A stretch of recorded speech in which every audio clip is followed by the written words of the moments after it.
It's party time. Welcome to another episode of the Chad Prather Show. I'm excited, man.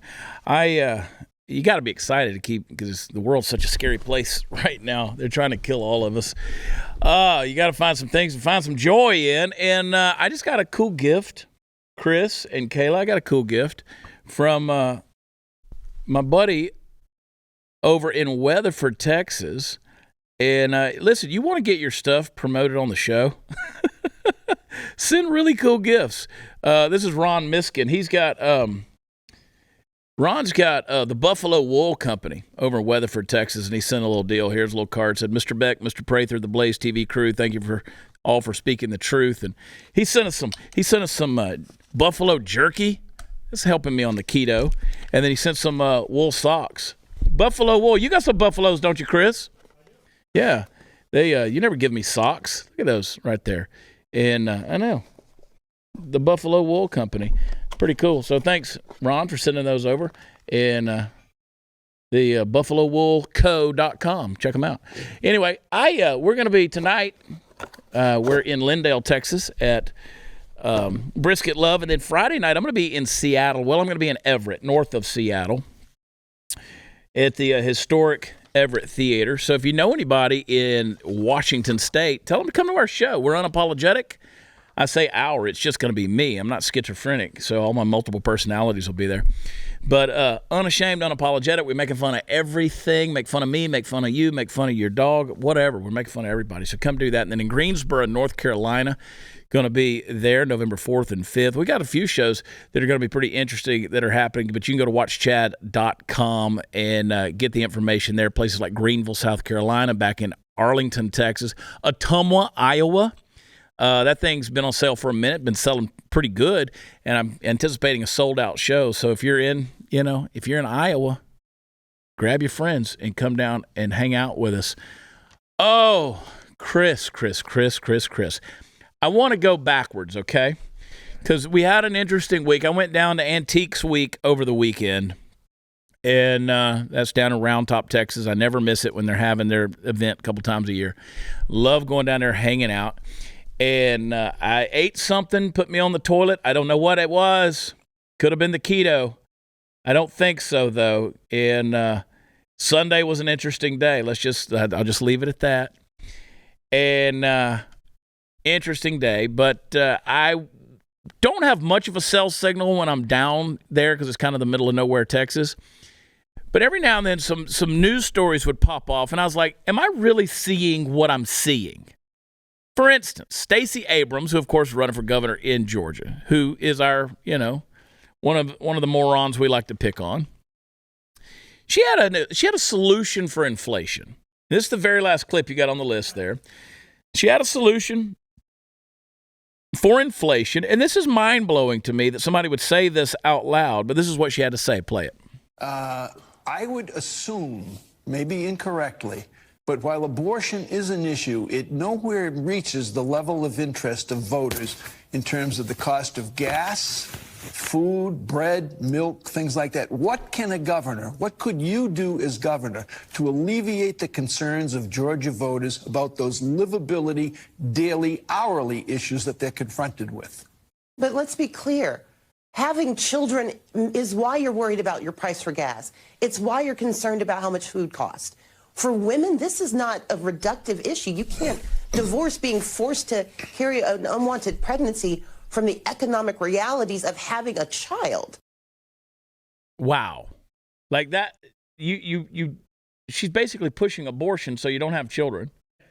I mean, 85% of all Planned Parenthoods in America are within walking distance of an urban community. It is genocidal when you think about the targeting that happens in the black community on the part of places like Planned Parenthood and abortion right activists and the abortion industry itself. And she's going to continue to push for this. But let me tell you, this is an age-old story because at the end of the day, this is about population control. They know it. They know it. They don't want it. They don't want to talk about it. They don't want you talking about it. Or they've gotten to a point where they do want to talk about it, but you're not supposed to be paying attention. So Glenn talked about it on the show, and thank you for grabbing this, Chris. Glenn talked about it on his show yesterday morning. But this was March 11th, 1969, Center for Family Planning Program Development. This is This is a memo. The reason for the memo was what it was regarding was activities relevant to the study of population policy for the United States. And basically, it goes through how this is supposed to alter population trends. It says, my observations limited to the United States and to the activities which might shed light on the necessity for, desirability of, and in some cases, the potential hazards of the development of an explicit governmental population policy or policies in the United States. This says, the continued U.S. population growth, it will inevitably cause a deterioration in the quality of life of this and future generations. This can be described as the ecological position. Said, it's an explicit U.S. policy to encourage or compel smaller family size in the U.S. It's necessary to enable our government effectively to encourage or compel developing nations to move in similar directions. This may be termed the international public relations position. And on and on and on it goes. And you read this thing, and it's just insane. The suggestions about becoming a contraceptive society. It talks about abortion. It talks about medical care.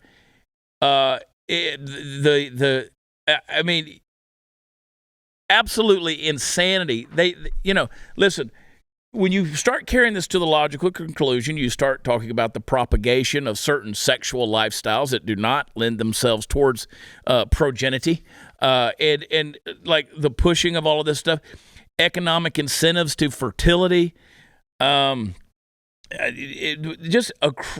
absolutely crazy, the stuff that they were saying out loud. This was 1969.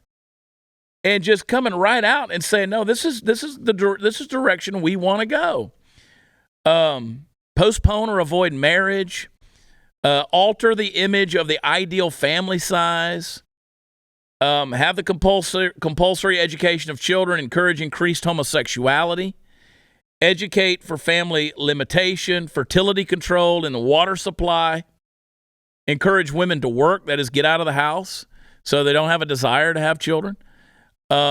Compulsory abortion of out-of-wedlock pregnancies, compulsory sterilization of all who have 2 children, except for a few who would be allowed 3, confine childbearing to a limited number of adults, stock certificate permits for children. I mean, bro, this isn't communist China here, Chris. This is 1969 America. They wanted a marriage tax that was substantial, a child tax, tax married more than single, remove parents' tax exemption, additional taxes on parents with more than 1 or 2 children in school, eliminate paid maternity leave or benefits. You see where I'm going with all of this. Reduce children's or family allowances. But you get a bonus for delayed marriage on your taxes, and for greater child spacing. Pensions for women of 45 with less than, what is that number? Less than 2 children. Eliminate welfare payments after first 2 children. It's just insanity. Chad, on that same page, all the way to the right, I don't love, but it's very interesting how they put payments to encourage sterilization. Payments to encourage contraception. It's very interesting to see the stuff that the right have been saying, what Planned Parenthood is trying to do. This is exactly what this memo, what they want, is literally saying the quiet stuff out loud in 1969. 1969. Where back in the day, you could say that we cared about family, we appreciated the family value. Imagine a memo from 2022. Imagine that. Yeah. And that's not conspiracy theory. It's literally in their own right words. Here. I mean, this is a photocopy. That's a photocopy of the actual memo. Because, you could tell this is the typeset from something that ain't today. No. And improve maternal health care with family planning as a core element. Dude, yeah. This is the Jaffe memo from Frederick S. Jaffe, at the time, executive director of Planned Parenthood Center for Family Planning Program Development, to Bernard Barrelson, who's the president of the Population Council. This is March 11th, 1969. That is the source of a chart used by opponents of Planned Parenthood to document the supposed aims of that organization. Jaffe was merely cataloging various proposals for population control advocated by others, not Planned Parenthood, which is clear in this original memo where the sources of the proposals are cited.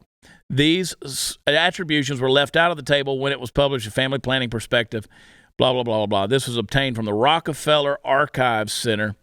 And so, again, you can't blame Planned Parenthood for putting it out. We didn't really put it out.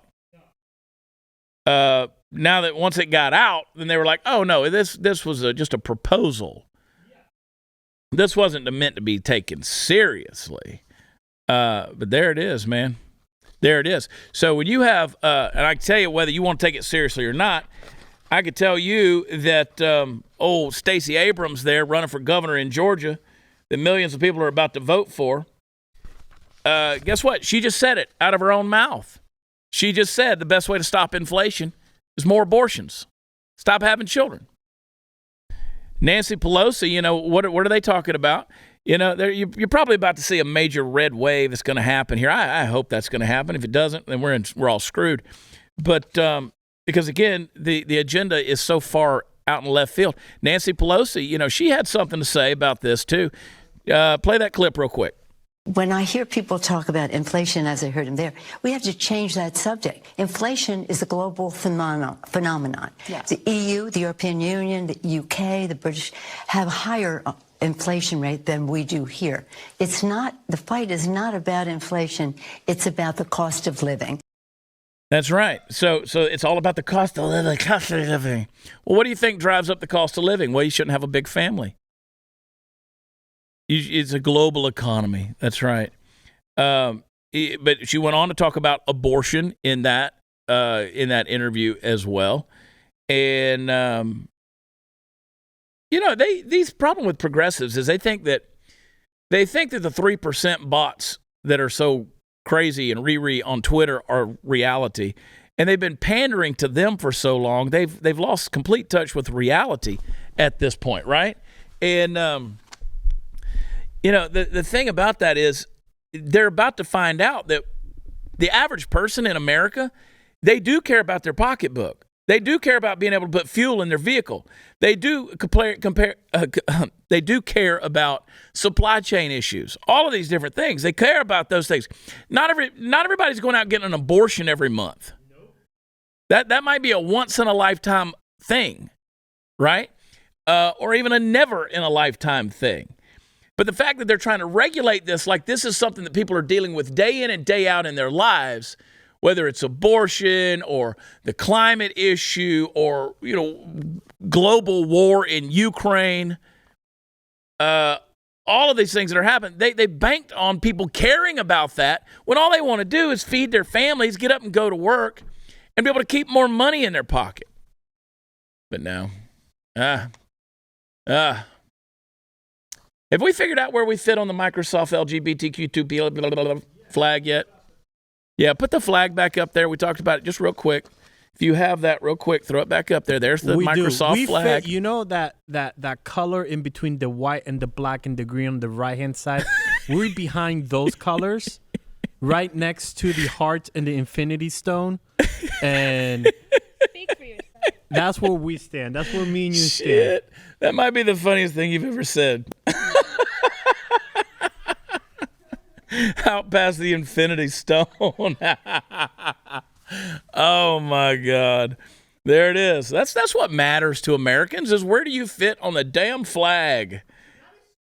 I mean, that's yeah, it doesn't matter if you're aborting babies or we're lopping off genitals and kids. It doesn't matter about any of that stuff, man. Pedophilia, human trafficking, open borders, none of that matters. Where do I fit on a damn flag? I want to know what my color is. And what if I don't like the color they assigned me? Yeah, but is it going to be on the flag? That's going to be a big flag one day. You know, with the consumer price index increasing yet again, the stock market's been in absolute turmoil. What's our illustrious leader going to do to quell the surge of inflation that's destroying American families? Well, I don't know. Maybe they'll talk about abortion some more. Who knows? But I'll tell you what they are going to do. They're going to spend more money, and they're going to add to the burden. Do not bury your head in the sand while your savings get decimated. Do something about it. Text CHAD. I spell it Chad to 989898. Birch Gold is going to send you a free info kit on protecting your savings with gold in a tax-sheltered account. These are great people with almost 20 years experience converting IRAs and 401ks into precious metals IRAs. Now, don't allow the left to devalue your savings. Text Chad to 989898. Claim your free, no-obligation info kit from Birch Gold. Again, you can own physical gold and silver in a tax-sheltered retirement account, and Birch Gold will help you do it. Birch Gold's got an A-plus rating with the Better Business Bureau, countless five-star reviews, and thousands of satisfied customers. Check them out now. Text Chad to 989898. Secure your future with gold. Do it today. Be right back.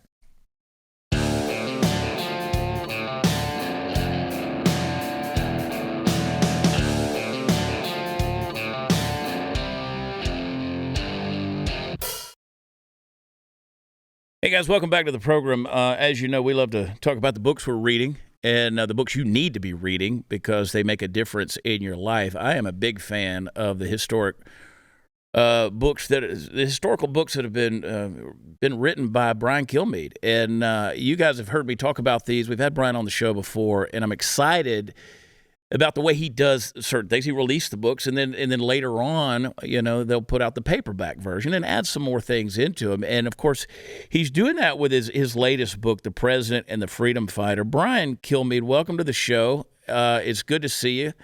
Hope you're doing well. How are things going? Everything's going good, Chad. Just getting ready. I got to get an election. The election season never ends. Yeah, you got. Even the off-year election was a big deal this year. You know, with Glenn Youngkin winning. Usually it's a breather. Now the midterms matter, and then we'll exhale, and then we'll find out if Trump's getting in the race. Yeah, I got a couple of questions for you on that as well while we're talking about the book. You know, I was with you on the set of Fox and Friends a couple of years ago, and I had a copy of my Andrew Jackson, The Miracle of New Orleans, which is a great book written by you, and you signed it, and one of the things you wrote in the front, you said, keep history alive, and you're doing a good job of doing that with these books. The latest book, President and the Freedom Fighter, you've got the paperback of that coming out today, as a matter of fact. I encourage everybody to get that. What is the story here of the President and the Freedom Fighter? Who are these men you're talking about? I mean, a couple of things. When I started the project, it was before the George Floyd riots, and when I'm in the middle of it, the George Floyd riots are happening, and everyone's talking historically inaccurate about America, our racial history, what took place, and you know, are we and Black Lives Matter and things to that nature. And I just thought to myself, either this is going to be a big hit, or it's the facts are going to have to walk this topic back. And the thing is, I think it came out at exactly the right time. When you talk about giants of our past, Frederick Douglass, born a slave, ends up being one of the most prolific people, not just in America, but of all of Europe. And then you have Abraham Lincoln as run down and as remote as somebody could possibly be, who's a white person at that time. Nobody would expect anything of Lincoln, not his dad, mom, who passed away when he was young, grows up in a situation where he was almost punished every time he would talk about education or wanting to read a book. His dad had no interest in it. Nobody would have predicted these two men to come together at the right time when America needed it most, as it was coming apart in the Civil War. But that's exactly what happened. First parallel, and then they came together. And thanks to John Wilkes Booth, he did more damage to America than any single person in our lifetimes in the history of our country. Because if you put, after the Civil War, if you put if you put Grant with Frederick Douglass, and then you put him with Abraham Lincoln in the 1860s, and throughout, who knows, maybe a third term for Lincoln, we wouldn't have needed the 1960s. Wow. You do a good job of taking unexpected heroes, people that history looks at and says these people should not have accomplished what they've accomplished. Certainly Lincoln and Douglas both. Douglas born into slavery, Lincoln born into obscurity, both from poverty. They did the things they did. You know, whether it is an Andrew Jackson or Sam Houston, these characters of history that you write about, and you look at the humanity that is around them and the circumstances they come out of to create legendary results.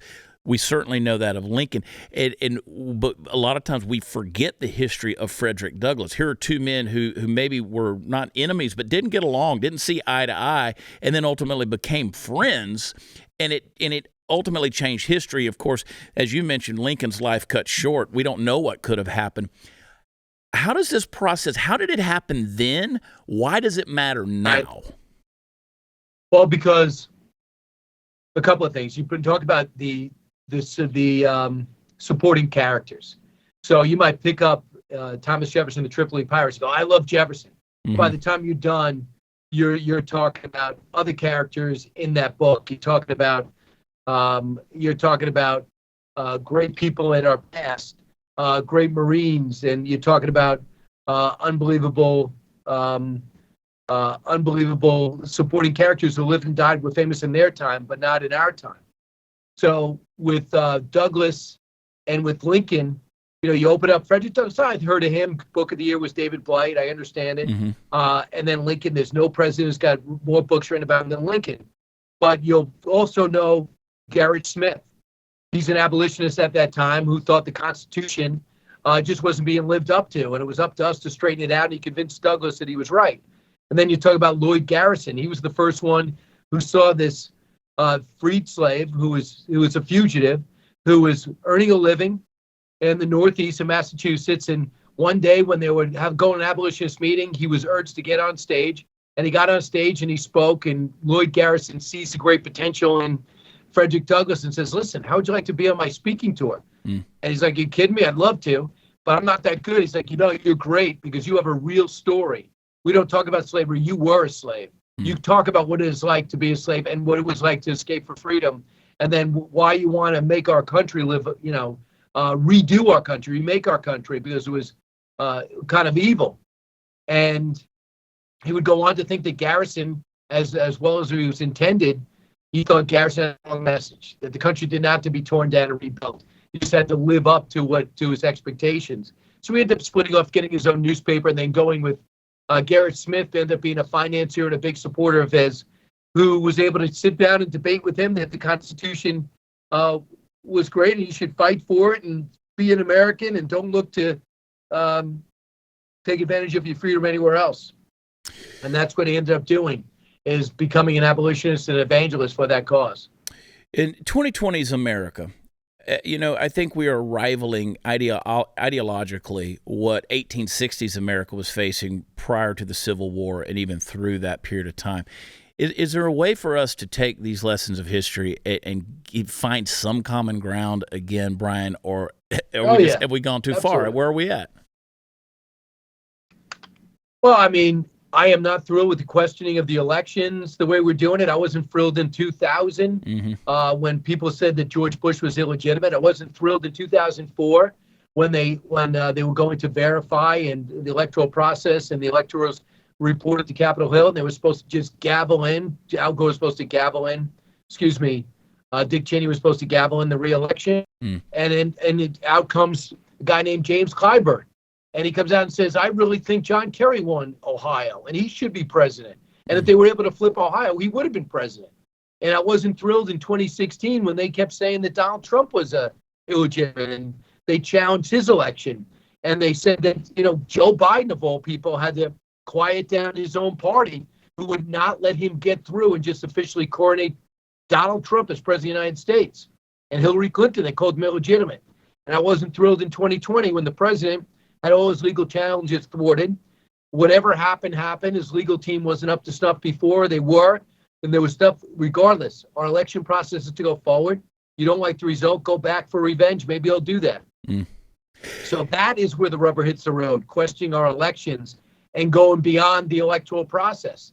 And get your lawyers. Chad, if you were to run for office, I would say, make sure you got a legal team. Make sure this thing is on the up and up. Check out your precincts. What are the problematic areas? where is going to be, and you know what?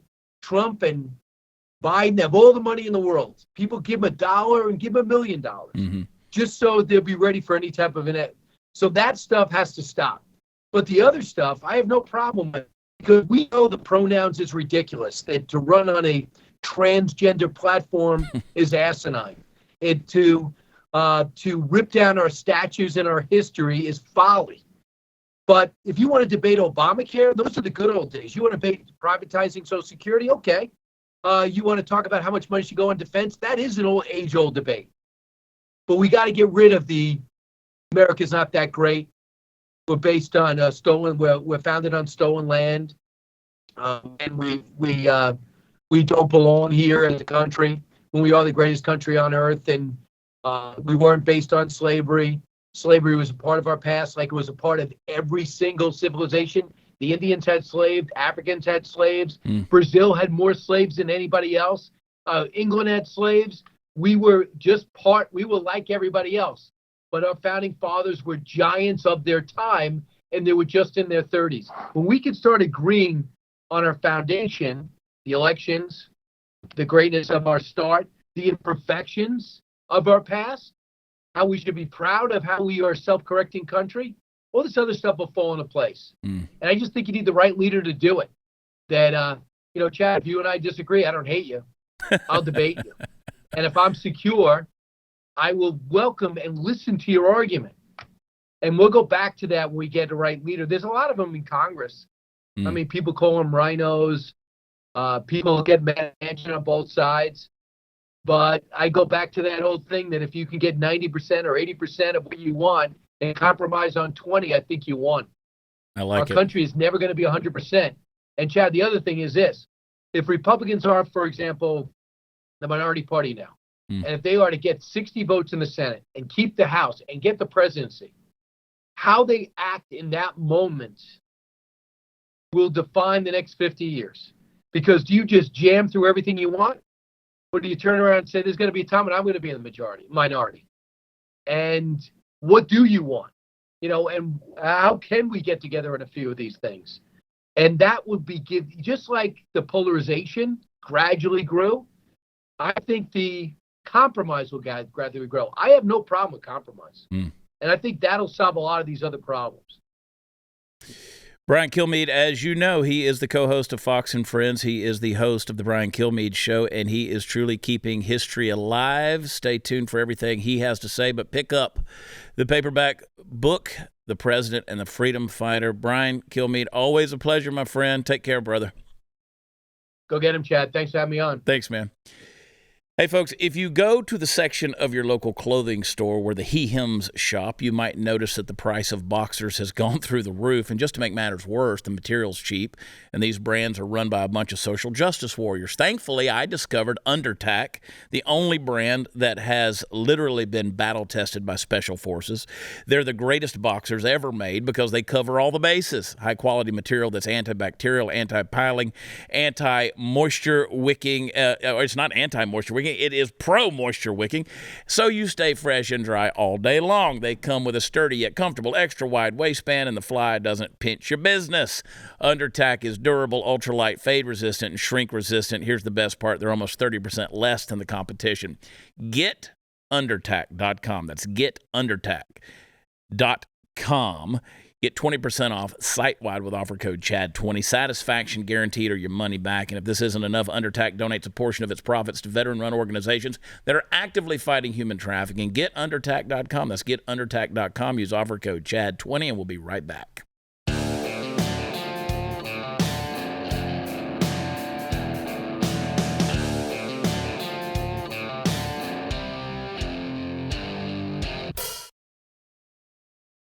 All right, folks, it's that time of the show where I attempt to wax eloquent. Folks, do you ever worry, as I do, that there might be some cosmic director behind the scenes of our everyday life? Now, I don't mean God. I mean someone who's setting up the world as a crazier and crazier reality television show by the day.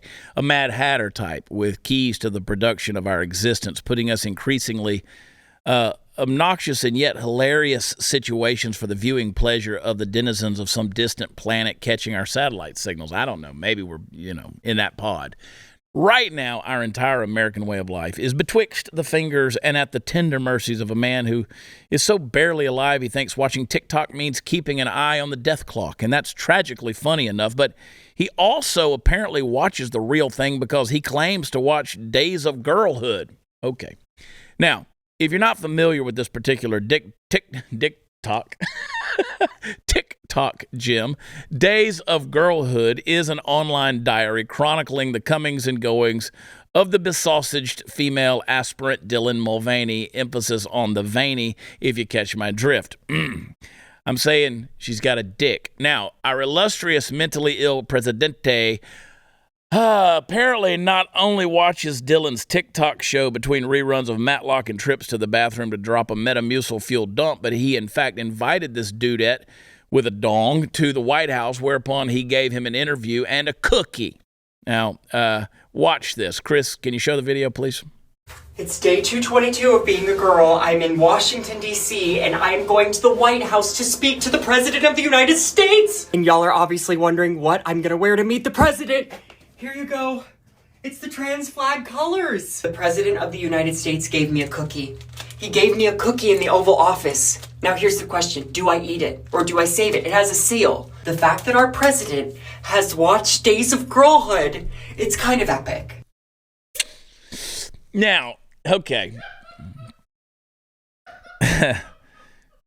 First thing I want to know is, how do you get a cookie from the president? All right. How do you get a cookie from Joe Biden? Did you have to let him smell your hair? And if so, did it smell like aqua velva? Folks, if you can't see right now, this dude looks like Ben Shapiro in a wig. And judging by what he's wearing, he's trying to revive the days of Murphy Brown. That was a TV show, kids. I don't know. Here's what's especially interesting to me. Biden has given the fewest number of interviews of any president in decades. For the first year of his presidency, he only gave 28 total. That's about 1/8 of the number Barack Obama gave in his first year and 1/5 of the interviews Trump did in his first year. For 220 days of this year, I'm going to repeat that, 220 days of this year, Joe Biden did not do a single interview with a TV journalist, not one, which is unheard of in this modern age. Yet he sat down with this Pinocchio of queer folkio whose only aspiration is to be a real girl. Why? The answer is pretty simple, and we'll get into how the interview went here in a minute, but the basic nuts and bolts boils down to this: Biden loves softball questions. If you pay attention to the way the man speaks, especially when he's being interviewed, almost all of his answers are generic, full of poorly delivered metaphors and witticisms, tired old saws that were old before he was, and catchphrases which are no doubt easy to remember. For God's sake, when the man does do television interviews, he falls asleep halfway through them. So what's easier than having to answer hard questions about the economy or the nation's potential for entering global nuclear war, whether or not states should have the right to cut your dong off? Joe Biden is a wind-up toy. Pull his string, point him in the direction you want him to go, and then watch him find a way to screw even that up. It would be funny if it wasn't so damn sad. Now, let's play a clip just to prove the point. Play the first one. Mr. President, this is my 221st day of publicly transitioning. God love you. Thank you. I am extremely privileged to live in a state that allows me access to the resources I need, and that decision is just between me and my doctors. But many states have lawmakers that feel like they can involve themselves in this very personal process. I like how Joe says, God love it. This is my 221st day of transitioning into, God love it. Been praying for you. It gets worse. Play the next clip. I am extremely privileged to live in a state that allows me access to the resources I need, and that decision is just between me and my doctors. But many states have lawmakers that feel like they can involve themselves in this very personal process. Do you think states should have a right to ban gender-affirming health care? I don't think any state or anybody should have the right to do that, as a moral question and as a legal question. I just think it's wrong. You know, I think I was saying before we started that my son, my deceased son, used to be the Attorney General of the state of Delaware. He passed the broadest piece of legislation he, as Attorney General, was able to convince the legislature and the governor to sign that dealt with all gender-affirming capability. I mean, there's a lot of... Yeah. So, again, his son that passed away, he did all this major stuff. You know what? What? When did an attorney general can pass legislation? Yeah, exactly. Can we go back to that? Yeah, you can't do that. And here's the thing. Just, the whole God love it comment, and then I don't believe anybody should be able to have any say in that. That's a personal matter. Okay, I hear you. I hear you on that. But again, back to his catchphrase and his little whatever rattles off his head there. You know what you never see? You know what you never see in an interview like this? You never see the extended hand holding that Joe does with women. You don't see the up-close shoulder holds with the up-close whispers to the face. You don't see the behind-the-back whisper in the ear, linger a little long in the hair. You don't see that. They're sitting 20 feet from each other across the room. Nowhere close. And he wants to talk about God love it and how my son did all these wonderful things. He basically walked on water when it came to the transgender community. And he didn't. That's a lie. But let's go to one more clip before we go to a break. Play it. It feels like Republicans have turned trans and non-binary people into this thing to blame society's downfall on in some ways. And this narrative is not only dangerous to our mental health, but also our physical safety. And particularly trans women of color are being murdered at an alarming rate. More than any other group of people. Thank you. Okay. How can Democratic leaders be more effective in advocating for us trans people and our families and our lives and our opportunities? Yeah, I'm not being facetious when I say this, being seen with people like you. No, I mean it. I genuinely mean it. People fear what they don't know. They fear what they don't know. And when people realize, individuals realize, oh, this is what they're telling me to be frightened of, this is the problem, people change their minds. People are just don't know enough to know. And it's not because of intellectual incapability, it's just lack of exposure. And get over there and sniff it, Joe. See if it smells familiar. You don't know what you don't know. Nobody wishes violence on anybody. Nobody wants violence on anybody. And then to say more than any other group of people in America, that's nonsense. Absolute nonsense. I mean, you are statistically unintelligent at this point. And to create a narrative like that is just absolutely immoral. And what are you going to do? You're going to say Republicans. So what? Republicans are people of conservative thought or persuasion, people on the right side of the aisle. They're the ones who are guilty of what? Murder? And the president is going to say more than any other. He's not going to stop her and say, hey, her, him, whatever it is. Stop the guy and say, listen, you're a little off on that. But see, he's not a unifier, Joe Biden. He loves the fact that Dylan Mulvaney is going to bring up this whole thing, and it's going to make it, Republicans are guilty of creating this mass genocide against the 1% of the 1% of the transgender community in America. See, they're pushing that narrative. So where's the real danger, Joe? The real danger is when the president of the United States marginalizes his political enemies and actually calls them political enemies and basically accuses them of being guilty of murder. That's the kind of thing that's got to stop. Entertaining these conversations like this, that is encouraging more violence. No one's wishing harm on any community of any kind. We don't care what you do.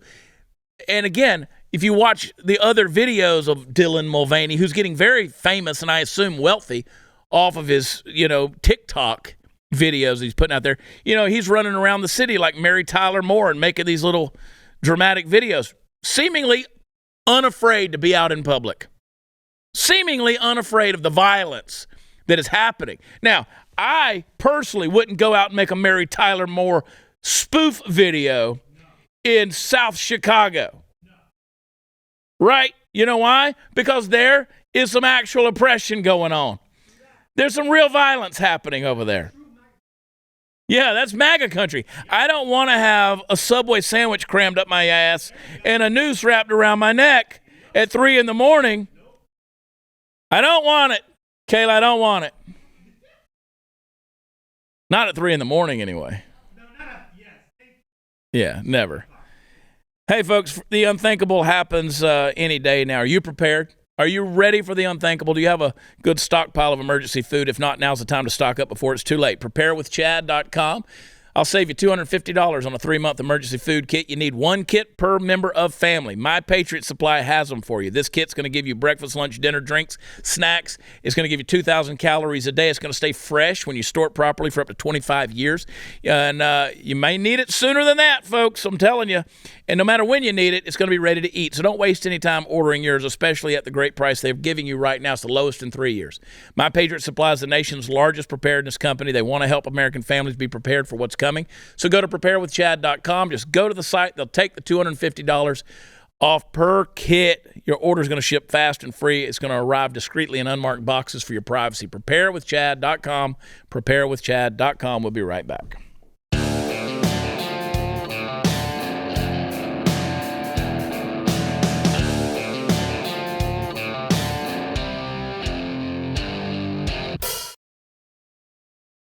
Oh, Sarah. Yes. Welcome back. Hi. Hello. Thank you. Welcome back. You go off, you do all these media hits, and I'm just here to founder around. Flounder? Founder. I don't know. I much prefer this side of the couch. That one slouches. It's not like we talk on this show or anything. I don't know how to put words together. It's not like you talk for a living. That was my best Joe Biden impersonation. In fact, Joe had some things to say over the weekend about his mental agility. Play that clip. I think it's a legitimate thing to be concerned about anyone's age, including mine. I think that's totally legitimate. Okay. But I think the best way to make the judgment is to watch me. Am I slowing up? Don't have the same pace as her? Yes. And that old joke, everybody talks about the new 70s, 50s, and all that stuff. What? It could be. I'm a great respecter of fate. It's still going. I could get a disease tomorrow. I could, drop dead tomorrow. I think people should look and say, does he still have the same passion for what he's doing? Here's the attack. Watch the attack come in. That's fine. If they don't, then they should vote against me. Not against me. They should encourage me not to go. But that's not how I feel. Watch him. I can't even say the age I'm going to be. Oh, yeah, he got face to face with it. Now, notice he didn't do that with Dylan Mulvaney. No, he did not. He didn't get face to face, hold the shoulders, and get face to face. That's contact assault. With Dylan Mulvaney, he's like, I can't even say the number. I can't even say the number. I can't. 79. You're ancient, bro. Yeah, we know you can't say the number. That's our problem. Yeah. Yeah, that's the issue. It's like that old joke, 70-50. What? I'll let it play it. I have not made that formal decision, but it's my intention. My intention to run again. And we have time to make that decision. Oh, my God. Dr. Biden is for it. Hello? Mr. President. Oh. Dr. Biden thinks that, my wife thinks that, that we're doing something very important. What just happened? He had to think about who the hell Dr. Biden was. Who is Dr. Biden? He had to figure out. Dude, Dr. Biden, is that my dead son? No, that's not. That's old Bo. Who the hell is it? Is it Ashley? No. Hunter played a doctor one time in a sex camp fantasy. Yeah, this is insane, dude. And his comms team is constantly like, no, shut up, stop talking. Oh, look, here's the thing. Let me just say, I can't even say the words. Do you know how uncomfortable it is when somebody can't talk? Yeah. And they're the leader of the free world? Yeah. I do that. I mean, I make jokes about, I don't know what words I'm going to say next. Yeah. Because it's uncomfortable. It should make you uncomfortable. The poor Yes. interviewer. Who's sitting there like, are you with me? Are you awake? He goes, oh. Did I ask something that wasn't supposed to be asked here? Everything okay? Yeah. And, America, I like to believe, is at least strong enough and running on enough momentum that we were able to go basically without a pilot for 4 years. We were floating through the sky, just barreling towards the ground, and it's like, there's no way America survives another 4 years of that, Joker. There's no way. No. And I don't know if you saw it yesterday or not, but Katy Perry, to change subjects, play that little clip real quick. Katy was talking about getting the vax, and she can't open her eye. Oh, Look. no. Watch, she pushes her little robot button and her eye pops open. Oh, no. What is this? Hey, wait, she can't do it. Oh, there it is. Oh, is the mascara? Oh, no. I mean, how frightening. It's got to be frightening. You're on stage and tens of thousands of people clapping and cheering and all that stuff, and all of a sudden your eye goes closed and you're like, You have to. you can see the WTF on her face as she goes, You have to manually open your and I push it and it closes right back. She's like, oh, shit. Oh, no. Wait a minute, there it is. Let me turn my head and see if it stays open. I thought she was wearing some American Beauty by Sarah, and it just glued together. Absolutely Just- not. Our products don't do that. Well, the shit in the syringe apparently does. And that's what's scary, man. It's not just her. How many people have we seen this happen to in Hollywood? Yeah. Justin Bieber did that weird These Instagram video. These people are lined up for their 12th booster, I know. man. And Chad, you have comedians just passing out, doing a bit, and then just If drop. only we could make a connection on. We can't do What it. might be causing Don't that. ask about that shit in the syringe. You got the TikTok nurses out there dancing in the park about, we don't want to die. We're staying alive. Talking about global warming. And then they all lay down and they put the blankets over them. You see that clip? No. Oh, my God. I got to show you that during the break. That's a wild one. And I'm like, yeah, but you're worried about staying alive, but don't ask about the shit in the syringe. Right. That's the truth. Hey, don't go anywhere. I got some info for you. Hang tight. We'll be right back.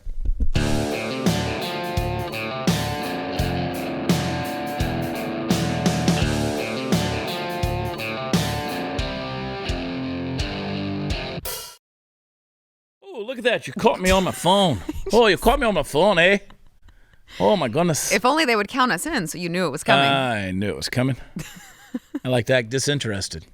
I've noticed. Oh, what is going on? I'm losing weight from keto. And I got to go take a piss. Because I've been drinking so much damn water. Hey, that's good. I'll be skinny by Friday in Washington. So You will. come see me, Everett, Washington, the historic Everett Theater, Greensboro, North Carolina, next week. Come check me out. It's going to be funny. It's going to be a great time. It's going to be grand. ShopSarahG.com, AmericanBeautyBySarah.com, and, of course, WatchChad.com is where all the fun stuff is. Don't forget to subscribe to Blaze TV, BlazeTV.com/Chad. Use promo code Chad and save on an annual subscription. And know that we love you. God bless you. Bye.